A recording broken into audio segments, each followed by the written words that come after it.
মঙ্গলবার মধ্যমগ্রামে একটি বাড়িতে বিস্ফোরণ হয় আর যে ঘটনায় গুরুতর জখম হন গৃহবধূ এবং বিস্ফোরণের অভিঘাতে দেওয়াল ভেঙে আরও এক বাসিন্দা আহত হয়েছেন। পুলিশ জানিয়েছে যে গ্যাস সিলিন্ডার অক্ষত রয়েছে। তাহলে কিভাবে এই বিস্ফোরণ তা নিয়ে ধোঁয়াশা তৈরি হচ্ছে।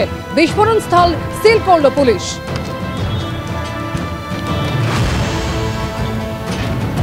বিস্ফোরণে গুরুতর জখম হয়েছেন গৃহবধূ, আরও একজন আহত হয়েছেন। অক্ষত গ্যাস সিলিন্ডার, তাহলে কিভাবে ঘটলো এই বিস্ফোরণ?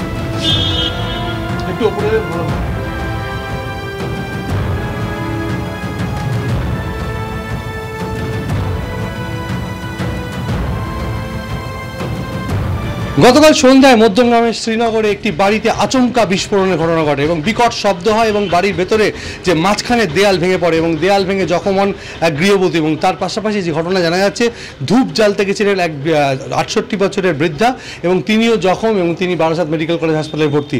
এই ঘটনায় মোট 3 জন জখম হয়েছে, তাদের মধ্যে একজন যিনি জয়িতা মুখার্জি, তার সঙ্গে কথা বলবো। কী হয়েছিল ঘটনাটা? আমি শুয়েছিলাম এবং বিকট একটা আওয়াজ হয়। ওঠার আগে, কিছু বুঝে ওঠার আগেই দেওয়ালটা আমার গায়ের উপরে ভেঙে পড়ে এবং আমি চিৎকার করতে থাকি, বাঁচাও বাঁচাও। তারপর আমার হাজব্যান্ড ছিল পাশের ঘরে, ও দৌড়ে এসে কোনো মতে, আর কালো একটা ধোঁয়া, মানে ঘরের মধ্যে বিশাল বিশাল আর বিশাল বাজে একটা গন্ধ। তারপরে আমাকে সবাই ওখান থেকে রেস্কিউ করে। বাড়ির যে ভেতরের পার্টিশন সেটি ভেঙে যায় এবং সেই অংশটি পুরো সিল করে দেওয়া হয়েছে এবং দেখতে পাচ্ছি যে দরজা, সেই দরজা সিল করে দিয়েছে পুলিশের পক্ষ থেকে। আগামীকাল এখান থেকে ফরেন্সিক বিশেষজ্ঞরা নমুনা সংগ্রহ করবে এবং যেটা প্রাথমিকভাবে জানা যাচ্ছে যেখানে গ্যাস সিলিন্ডার ছিল তার থেকে বিস্ফোরণ হয়নি। পুলিশ যেটা জানাচ্ছে কী ধরনের জিনিস ভেতরে মজুদ ছিল সেটা এখনও জানা যায়নি, তবে তার অংশবিশেষ এখনও পড়ে রয়েছে। বিকট শব্দ হয়, বাড়ির বাসিন্দারাও বলছেন এখনও ওই বৃদ্ধা বারাসাত মেডিকেল কলেজ হাসপাতালে ভর্তি হয়েছে। ঘটনায় 3 জন জখম হয়েছে।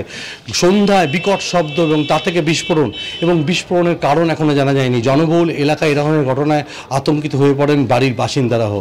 তবে কিভাবে এই ঘটনা ঘটলো তা উত্তর জানার চেষ্টা করছেন তদন্তকারীরা এবং ফরেন্সিক বিশেষজ্ঞরা নমুনা সংগ্রহ করলেই কি মজুদ ছিল সেটা জানা যাবে। তবে প্রাথমিকভাবে কিছু জানা যায়নি। এই মুহূর্তে মধ্যমগ্রাম থানার পুলিশ এই ঘরটিকে পুরোপুরি সিল করে দিয়েছে। ক্যামেরায় ইকবাল হোসেনের সঙ্গে সমীরণ পাল, এবিপি আনন্দ, উত্তর 24 পরগনা। কোটি টাকার বেশি ব্যাংক প্রতারণা ঘটনায় গ্রেফতার করা হলো আরও 4 জনকে। শেক্সপিয়ার সরণি থানায় অভিযোগ দায়ের হয় এবং মূল অভিযুক্ত সহ 4 জনকে গ্রেফতার করলো পুলিশ। ব্যাংক থেকে ঋণ নিয়ে 6টি ফ্ল্যাটের 125 বার রেজিস্ট্রেশন করা হয়েছে বলে অভিযোগ।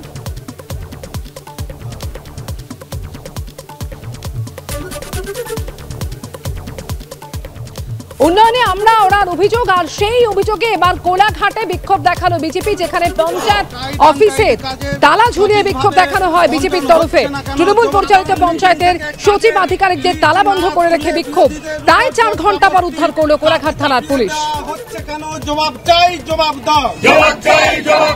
সাধারণ সভা থেকে সদস্যদের কাছ থেকে কাজ না তুলে বিরোধীদের উপর জোর জবরদস্তি